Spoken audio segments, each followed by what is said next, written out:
Muito obrigado por escolher o Ministério de Vídeo e Áudio do Templo Batista Maranata. Depois de ouvir esta mensagem, visite o nosso site www.tbm.org.br. Nossa igreja oferece discipulado cristão, instituto bíblico e muitas oportunidades para o seu crescimento espiritual. Que Deus o abençoe. Maranata, ora vem, Senhor Jesus. Abra sua Bíblia para meditarmos nesse dia da Bíblia. 2 Timóteo capítulo 3, verso 16. Segunda carta de Paulo a Timóteo, capítulo 3, verso 16, um verso que foi citado nesta manhã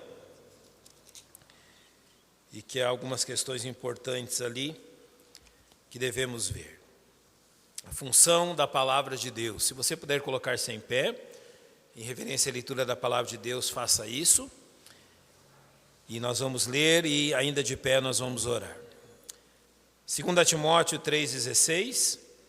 Toda a escritura é divinamente inspirada e proveitosa para ensinar, para repreender, para corrigir, para instruir em justiça. Nosso Deus, nós te agradecemos por este dia em que é trazida a nossa recordação a importância da palavra de Deus na nossa vida.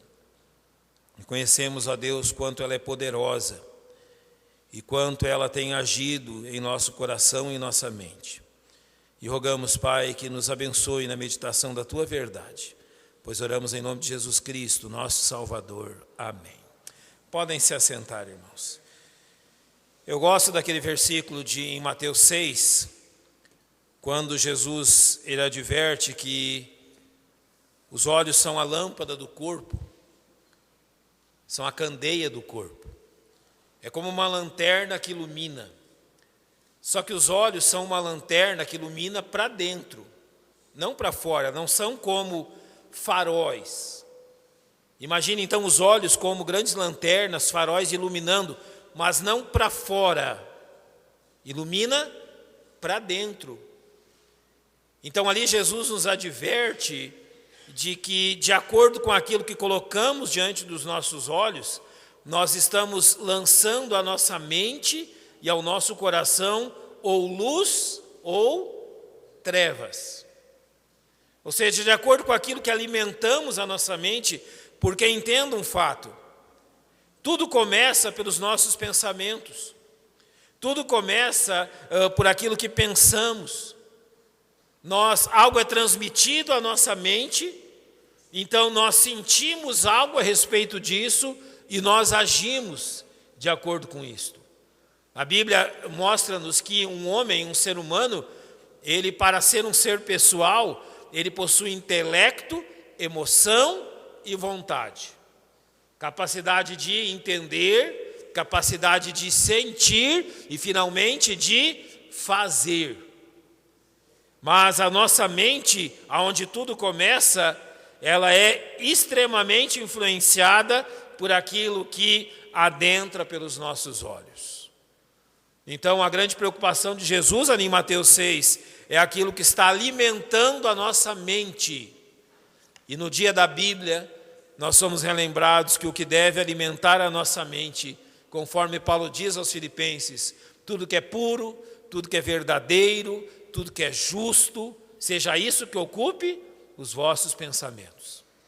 Então a importância da Bíblia e a sua função dentro disso, todos nós temos conhecido na nossa trajetória cristã, na nossa experiência com Deus, o poder da palavra de Deus.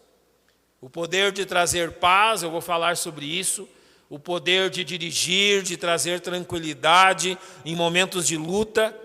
Nós podemos com toda certeza dizer, nós sofremos porque por vezes queremos sofrer, porque a palavra de Deus traz o remédio para todas as coisas. Não há nada na nossa alma que ela não possa agir, possa curar, possa trazer paz, mesmo ao coração mais ferido. O melhor companheiro de um ser humano é a Bíblia, e sem ela, realmente a nossa vida não seria o que temos provado. Pois Toda a Escritura é divinamente inspirada, esta é a verdade, ela vem de Deus. Ela foi soprada por Deus e ela é proveitosa, ou seja, ela tem funções, e é dessas funções que eu quero relembrá-lo nesta manhã. Eu vou citar algumas delas e como elas têm influência na nossa vida. A primeira função da Bíblia que me vem à mente é o poder dela em gerar em nós algo que nós precisamos. Nós não gostamos que ela faça isso. E principalmente, homens pecadores não têm prazer quando a Bíblia faz isso com eles. Homens sem Cristo. Mas nós encontramos Deus a partir desta função da Bíblia. E nós tivemos a nossa vida transformada a partir da função dela em gerar em nós convicção de pecado. Sim, a Bíblia mostra, irmãos, claramente, de forma explícita, de uma forma clara, que eu e você somos pecadores. Ela tem essa função que nenhum outro livro pode ter, que nenhuma pessoa tem o poder de fazer, de realmente convencer-me que eu sou um pecador. E é uma grande bênção que a Bíblia faça isso. A Bíblia, quando você a lê, eu vou usar o exemplo dos personagens e alguns dos mais conhecidos personagens da Bíblia. Você lê, e com certeza você crente ama a história de Davi. Davi, o homem segundo o coração de Deus. O homem realmente que mostrava compaixão como Deus mostrava, mas a Bíblia não esconde os pecados dele. A Bíblia não esconde as coisas horrendas que Davi fez. A Bíblia não está tentando passar para nós uma imagem que existem homens perfeitos. A Bíblia nos passa a imagem clara que só existem homens pecadores, à exceção de Jesus Cristo. Lembra de Moisés? O mais manso dos homens devia falar à pedra. Ele bateu nela, jorrou água, mas ele não entrou na terra prometida. Mesmo aquele homem tão treinado, de tamanho conhecimento, a Bíblia mostra suas falhas. Você considera Paulo um homem de grande fé? Pois eu também considero. Mas você lembra que ele tinha um espinho na carne? E lembra como ele era teimoso? Em determinado momento ele diz, eu vou a Jerusalém. Os seus colegas estão dizendo, Paulo, não vá lá, eles vão lhe prender. Um profeta diz, olha, quando você chegar em Jerusalém, vão te atar. Cidadão teimoso. Foi a Jerusalém. De Jerusalém foi levado para Roma. E em Roma foi morto. Mesmo sendo um homem tão inteligente e um homem acima de tudo espiritual, Deus não esconde as falhas de Paulo, Deus não esconde as falhas de Pedro, não. Deus mostra como um homem andou tão perto de Jesus e se perdeu, como Judas. A Bíblia não está aqui para mostrar como nós somos bons, a Bíblia está aqui para mostrar como nós somos pecadores. E mesmo os melhores entre nós, ainda são, como Paulo diz, o maior pecador de todos. Então você precisa entender a Bíblia nesta porção. Você está lendo a Bíblia, você está se concentrando naquilo que a Bíblia diz, não se assuste, não desista. Sim, a Bíblia colocará diante dos seus olhos as suas piores falhas, os seus piores pecados. A primeira visão que temos das Escrituras, ela não é agradável ao nosso ego, ao nosso orgulho por causa disso. Porque a primeira visão que nós temos, ela é horrenda, horrível. Eu penso de mim e eu tento transmitir às pessoas uma imagem. E depois vem a Bíblia e mostra no espelho, ruga por ruga, cicatriz por cicatriz, mancha por mancha, quem realmente eu sou. A primeira visão que a Bíblia me traz, irmãos, é a visão de como sou horrível diante do pecado. Mas essa visão de convicção de pecado, ela é importantíssima, porque ninguém adentrará no céu sem primeiro entender que merecia o inferno. Ninguém pode se assentar nesses bancos, dizendo que se assenta aqui porque Deus precisa de você, porque Deus ele realmente carece de alguma coisa que você tenha. Não, todos nós nos assentamos aqui pela graça dele. e porque a Bíblia nos mostra, eu e você somos pecadores. Jamais se esqueça disso. Essa é a primeira função dela. Ela, dentro desta função, ela também nos apresenta a convicção de que existe um Salvador. Todos nós conhecemos a Jesus Cristo através do quê? Da palavra de Deus. Testemunhada ou falada ou dita de alguma forma, nós entendemos aquilo que Jesus expôs em João 14,6. Eu sou o caminho, a verdade e a vida, e ninguém, o quê? Vem ao Pai senão por mim. Além de pecadores, nós entendemos que temos uma necessidade tremenda. Além de estupidamente pecadores, a Bíblia mostra que nós precisamos de um Salvador. E quem a Bíblia nos apresenta? A Jesus Cristo. Notem o que diz João, capítulo 20, versos 30 e 31. Jesus, pois, operou também em presença de seus discípulos muitos outros sinais, que não estão escritos neste livro. Estes, porém, foram escritos para que creiais que Jesus é o Cristo, o Filho de Deus, e para que, crendo, tenhais vida em seu nome. Lembra quando nós, na nossa ignorância, não conhecíamos Deus? Deus me deu uma bênção que transformou toda a minha vida. Eu conheci Jesus Cristo e aprendi a ler no mesmo momento, nos mesmos dias. Eu fui apresentado a Jesus Cristo e apresentado às letras no mesmo período da minha vida. E a coisa mais fantástica que eu considerei foi, com os meus próprios olhos, poder decifrar aquelas letras. E quais letras eu lia? Dos evangelhos. Mateus, Marcos, Lucas, João. E foi nos evangelhos que, ainda na infância, encantado pela capacidade de ler, que eu fui levado a Jesus Cristo. Foi a Bíblia que fez isso. Você jamais conheceria o seu Salvador se não fosse a palavra de Deus o apresentá-lo. A Bíblia tem uma função, nos tornar a cada dia mais e mais íntimos daquele homem a quem encontraremos no céu. Você não acha estranho que talvez alguns crentes cheguem no céu conhecendo tão pouco de Jesus Cristo, mesmo tendo tanto tempo de vida cristã? Você não acha estranho, o autor aos Hebreus diz isso, que devido ao tempo decorrido, já devíeis ser mestres, mas ainda sois crianças, ainda imaturos. A palavra de Deus nos apresenta aquele que nós vamos ver face a face nos ares e nos céus, aquele que nos acompanhará por toda a eternidade. Então não despreze a Bíblia, só nela você tem uma fotografia perfeita de quem é Jesus Cristo.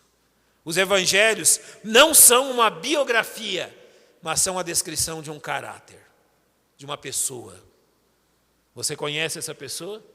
Pedro diz dele, aquele a quem não havendo visto, quem sabe, amais. Como é que pode amar quem a gente nunca viu? Mas quando pomos os nossos olhos nas Escrituras, com certeza nós tomamos conhecimento de quem Ele é. Uma terceira função das Escrituras, ela nos fortalece diante do ataque do inimigo, dos ataques do inimigo. A Bíblia deixa muito claro que Satanás tem as suas flechas de fogo, os seus dardos inflamados, que são derramados contra nós diariamente. E se Satanás pudesse, nenhum de nós estaria aqui. Ele já teria nos destruído. Eu vou usar o meu exemplo, mas eu sei que faz parte da sua vida também. Quantas vezes os dardos inflamados do maligno, do orgulho, do desânimo, da autoindependência, ou seja, de agir por mim mesmo, quantas vezes Satanás não tem jogado contra mim, contra vocês? Quantas vezes, por causa desses dardos inflamados, você já não pensou em desistir do caminho de Cristo?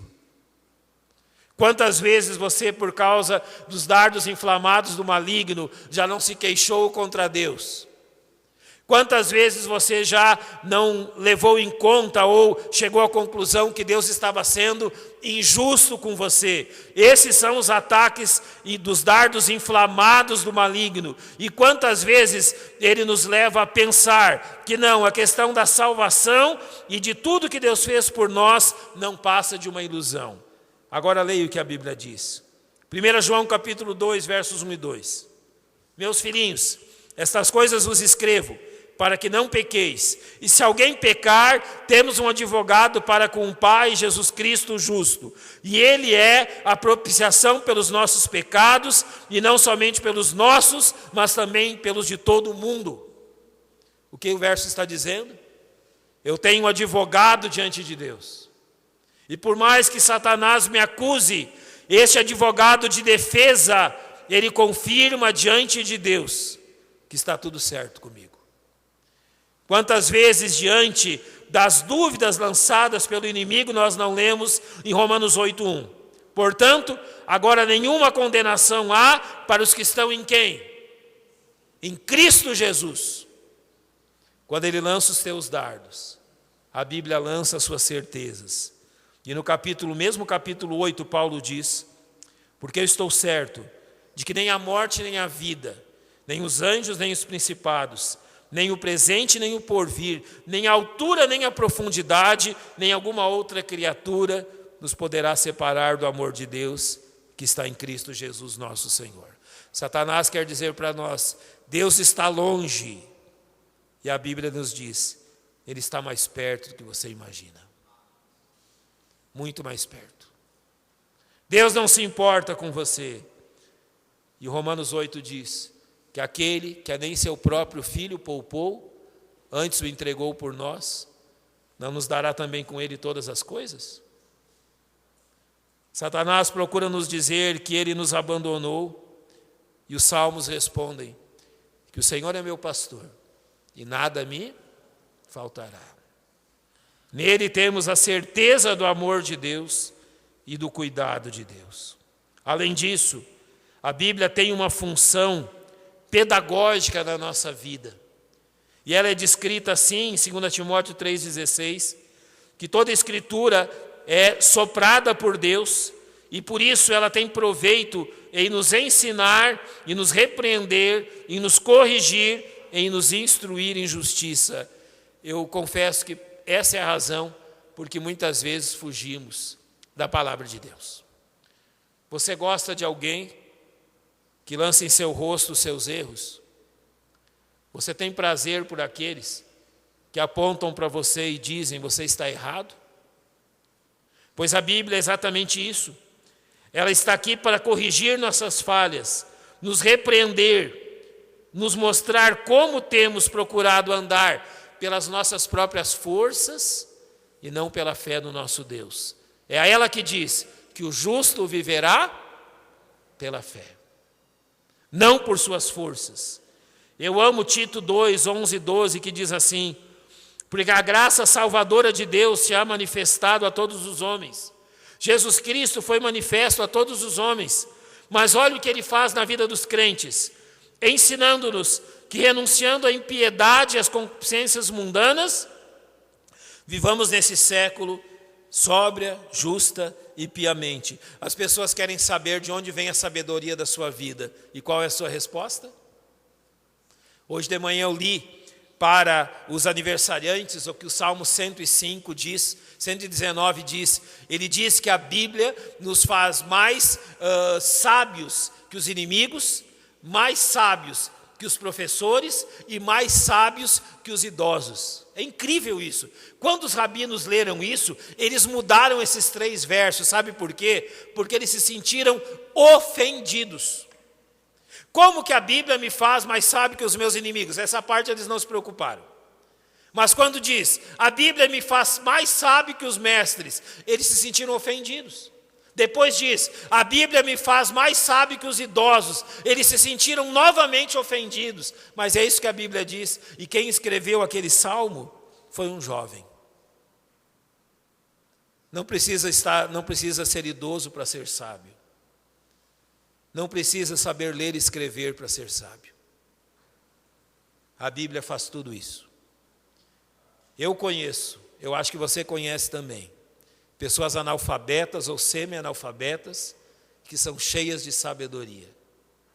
Nunca frequentaram a escola, nunca foram à faculdade, mas são o quê? Sábias. Não chegaram à velhice, mas são sábias. E sábias por quê? Porque têm se permitido corrigir pela palavra de Deus.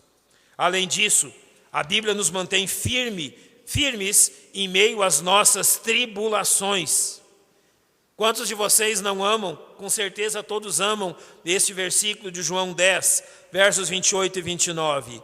Dou-lhes a vida eterna, e nunca hão de perecer, e ninguém as arrebatará da minha mão. Meu Pai que mas deu é maior do que todos, e ninguém pode arrebatá-las da mão de meu Pai. Não importa a circunstância que você viva, esse verso, só ele é maior do que qualquer circunstância da vida. Não há morte, não há perigo, não há problema que seja maior do que esse verso. Eu lhes dou a vida eterna. Nunca, jamais hão de perecer, e ninguém as arrebatará da minha mão. Filipenses 1,6, para mim o versículo mais importante da Bíblia diz: tendo por certo isto mesmo, que aquele que em vós começou a boa obra, a aperfeiçoará, a completará até o dia de Jesus Cristo. Deus aqui nos dá um recado muito claro. Ele começou algo, ele vai terminá-lo. E por isso, Paulo diz em 2 Timóteo 1,12, por cuja causa padeço também isto, mas não me envergonho, porque eu sei em quem tenho crido, e estou certo que é poderoso para guardar o meu depósito até aquele dia. O melhor companheiro nas tribulações, com certeza, é a palavra de Deus. Eu quero completar lendo Romanos 1, eu peço que você abra a sua Bíblia comigo. Eu vou apenas completar o raciocínio que Paulo traz ali, nos versos 18 a 20. Então preste muita atenção nisto que Paulo nos adverte aqui em Romanos capítulo 1. Porque do céu se manifesta a ira de Deus sobre toda a impiedade e injustiça dos homens, que detêm a verdade em injustiça. Porquanto o que de Deus se pode conhecer, nele se manifesta, porque Deus lhe manifestou. Porque suas coisas invisíveis, desde a criação do mundo, tanto seu eterno poder como a sua divindade, se entendem e claramente se veem pelas coisas que estão criadas, para que eles fiquem inexcusáveis. Sabe qual é o argumento aqui? Paulo está dizendo que há duas revelações de Deus ao homem. No verso 19, a revelação neles. Qual é a revelação neles? A consciência. Todo homem, salvo ou não, possui consciência.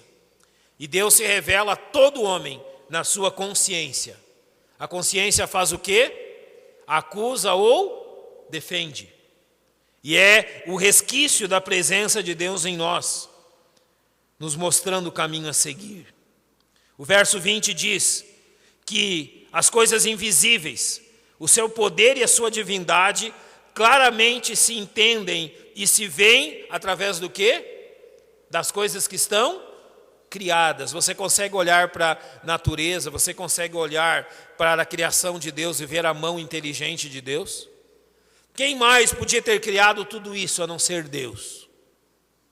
Você consegue olhar para si mesmo, estes centenas e milhares e não sei quantas veias e artérias, todas perfeitamente calibradas dentro do seu tamanho, da sua extensão, todas essas ligações nervosas no seu cérebro, fazendo mexer um mínimo dedo, piscar o olho.